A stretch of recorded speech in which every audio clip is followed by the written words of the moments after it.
Justru apa yang dilakukan di ERAX ini targetnya adalah early mobilization, kemudian early eating dan early activity. Artinya selesai operasi itu harus segera bisa beraktivitas kembali.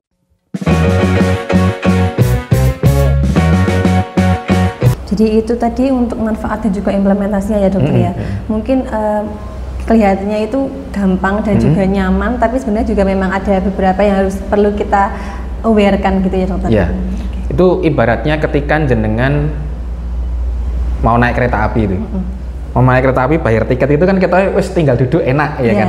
Bahwa di belakang itu ada masinis yang nyiapin, ada pekerja rel yang menyiapkan. Ini sama dengan ERAX dan ERAS ini sebenarnya adalah pekerjaan tim dari semuanya untuk supaya bisa ERAS ini bisa diimplementasikan dengan smooth dan maksimal. Ya termasuk dengan si pasien sendiri gitu. Jadi memang harus kerjasama dengan semuanya. Harus kooperatif juga. Betul. Ya dokter. Karena kembali lagi tugas kita adalah memberikan rasa nyaman pada pasien di saat sakitnya. Kalau memang ternyata saya nggak ada pasien minta, saya nggak peduli dengan ERAS, saya yang penting nggak sakit, ya bisa saja kita berikan pelayanan tersebut itu. Kan kita mesti ada benefitnya dari dan benefitnya masing-masing. Jadi semua kembali ke kita, mau bagaimana, mau prinsipnya apa, itu kembali ke pasien pengennya bagaimana, seperti itu. Kalau untuk tantangannya dokter, tantangan dalam penerapan ERAS dan juga ERAX ini kira-kira ada atau enggak dokter? Ya banyak ya sebenarnya ya. Karena bisa jadi kalau tadi seperti saya sampaikan, kenapa kalau SC kok lebih ada khusus ERAX-nya ya, karena komplikasi dari operasinya itu tidak sebanyak operasi lain. Contoh misalnya kalau operasi lain itu misalnya pasien awalnya diagnosanya usus buntu. Ketika dibuka ternyata sampai ternyata pecah, terus ada lain-lainnya ya.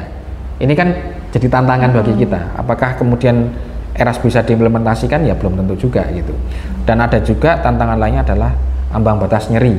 Masing-masing pasien berbeda-beda. Karena kan tugas dari kita itu menghilangkan rasa nyeri, bukan menghilangkan bukan biar nggak kerasa, tapi biar tidak nyeri. Biar tidak terasa. Biar tidak nyeri, bukan tidak terasa. Beda. Jenengan seneng nggak kalau dijiwit pacarnya itu kan rasanya sakit, tapi karena itu cuma kerasa ya kan. Tapi nyerinya hilang ya kan. Beda kalau tidak kerasa kan dijiwit-jiwit diem aja. Nah jadi yang penting kalau di anestesi sekarang itu adalah kita menghilangkan nyeri. Kita menghilangkan nyeri, bukan menghilangkan perasaan. Nggak boleh menghilangkan perasaan itu. Tidak boleh, dokter. Betul. Yang penting nyerinya hilang. Tujuannya di situ.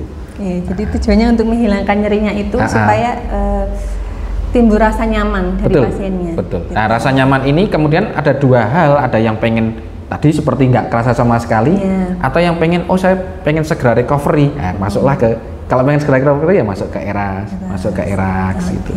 Seperti itu. Jadi untuk tantangan sebenarnya ada ya dokter. Meskipun katanya ERAS sama ERAX ini bikin nyaman dan kakaknya tuh mudah gitu ya, tapi sebenarnya tantangannya banyak juga ya dokter. Cuma kan sebagai pasien memang maunya yang nyaman-nyaman terus yang penting nggak kerasa lah seperti itu ya dokter. Oke dokter, ini sudah sampai akhir sesi dokter. Beberapa pertanyaan tadi sudah disebutkan, bahkan yang belum sempat tersebut sudah dijelaskan sama dokter ya, karena memang saling nyambung ya dokter ya. Kemudian dokter, untuk yang terakhir, karena kita sudah membahas tentang perbedaan, manfaat, tantangan dan juga solusi dalam penerapan ERAS dan juga ERAX ini, untuk kesimpulan dokter dan juga tipsnya, apalagi untuk semua ibu-ibu atau pasien yang mau menerapkan sistem ini dokter, apakah ada tipsnya dokter? Ya, jadi memang untuk sobat N21 ya, jadi ERAS dan ERAX ini memang sebuah terobosan, sebenarnya nggak baru-baru amat ya, sudah agak lama, cuma memang di Indonesia baru boomingnya pada saat ini. Jadi dari kesimpulan yang bisa kita ambil ini memang ERAS ini dan ERAX ini sebenarnya bagus untuk mengembalikan recovery ke pasien kepada kondisi fisiologis semula. Jadi kalau semula bisa jalan-jalan ya harusnya bisa jalan-jalan gitu. Kalau semula bisa habis operasi udah bisa naik motor ya harusnya bisa naik motor. Kecuali kalau kondisinya berbeda ya. Tetapi tentu hal ini nggak bisa bergerak sendiri ya. Jadi dari Sobat N21 perlu ketahui bahwa ERAS dan ERAKS ini adalah sebuah kerjasama antara pasien, perawat, dokter spesialis, dan pasca perawatannya. Jadi dan keluarga terutama, karena perlu support yang baik. Ya. Karena itu tadi saya kembalikan tadi bahwa kalau setelah tindakan untuk rasa nyeri itu nggak mungkin hilang 100%. Pasti ada, tetapi harus bisa kita atasi dengan lebih baik. Sehingga untuk aktivitas kembali jadi lebih nyaman. Seperti itu. Ya. Jadi memang butuh keseluruhan untuk membantu kesembuhan pasiennya juga ya, untuk pemulihan. Dan juga keluarga ini ternyata juga ikut peran juga ya dokter. Iya. Ya, kalau dicuekin aja kan.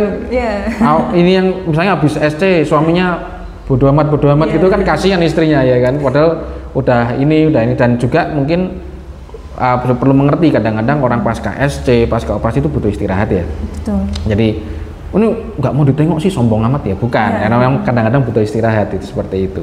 Itu gambarannya seperti itu, Mbak. Berarti emang dari semuanya ya, keluarga, kerabat juga ya harus mengerti gitu ya. Karena memang semuanya itu nggak cuma dari dokternya sama perawat yang ada di rumah sakit aja, tapi juga dari luar itu ya dokter. Faktornya seperti itu. Jadi keseluruhan lah gitu. Jadi itu tadi ya Sobat N21 yang sudah dijelaskan tentang ERAS dan juga ERAKS, sudah sangat gamblang dijelaskan oleh dokter spesialis anestesi kita.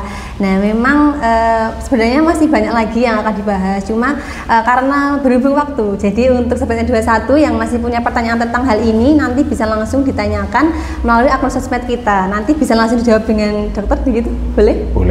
Boleh, sudah janjian, jadi boleh.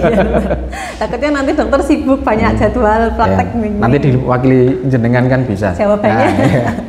Jadi gitu ya Sobat N21, untuk Sobat N21 yang sudah memberikan pertanyaannya, semoga tadi penjelasan dari Dr. Febri sudah menjawab semuanya pertanyaan dari Sobat N21. Seperti itu ya, dokter, atau ada salam-salam buat Sobat N21? Ya, selamat berkarya. Selamat berkarya di pagi hari yang cerah ini. Oke, untuk sebelum kita tutup episode kali ini, saya punya pantun dokter. Dokter ada pantun boleh? Enggak. Oh iya, saya aja udah. Makan malam mari kesini. Cakep. Bersama jomblo kesana kemari. Itu tadi podcast hari ini. Jangan lupa follow akun sosmed kami di sini ya, Sobat N21. Jangan lupa di follow. Dokter juga boleh? Iya. Oh sudah, dokter sudah. Jadi Sobat N21 jangan lupa follow juga ya dokter, seperti itu. Oke, itu saja sesi episode kita kali ini. Kepada Dr. Febri Ahmad Belinda, spesialis terima kasih ya dokter, sudah meluangkan waktunya. Udah janjian ya dokter, nanti kalau ada yang masuk lagi bisa ditanyakan ya dokter. Bisa ditanyakan. Boleh, oke. Gitu aja Sobat N21. Salam sehat untuk kita semua.